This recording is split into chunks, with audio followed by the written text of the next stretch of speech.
Après 9 ans d'attente, la rue du Port à Saint-Laurent-du-Maroni est de nouveau praticable pour les automobilistes. Un véritable soulagement pour tous les Saint-Laurentais qui, depuis l'année 2012, n'ont plus accès à cet axe routier pour cause de réhabilitation. Ça répond à l'attente de nombreux usagers de Saint-Laurent-du-Maroni. Le matin, effectivement, on voit bien qu'il y a un engorgement qui est fait au niveau du carrefour du Super U.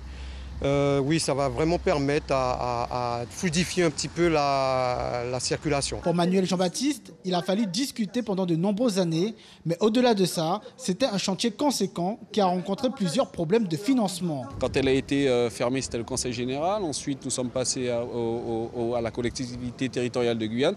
Donc on ne cherche pas de coupable, on ne cherche pas de responsable. Il faut juste faire en sorte de travailler pour que la population soit dans les meilleures dispositions de circulation possibles. La municipalité se réjouit également de la réouverture de cette voie de circulation, vitale pour l'économie de la capitale de l'Ouest. Alors comme vous le dites, enfin, cela fait 9 ans que les Saint-Laurentais attendaient la réouverture de cette voie qui dessert à la fois des quartiers mais qui dessert surtout la zone industrielle et le port de Saint-Laurent-du-Maroni.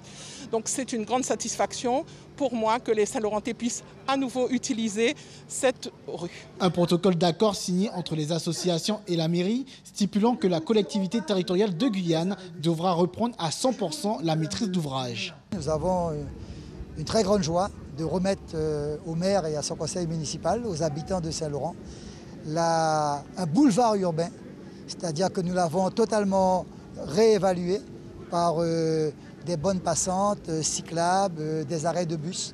Nous sommes sur un boulevard urbain dans la capitale de l'Ouest. Le coût total de la réhabilitation de la rue du Port s'élève à 2 millions d'euros. Elle est désormais praticable à l'ensemble des Saint-Laurentais.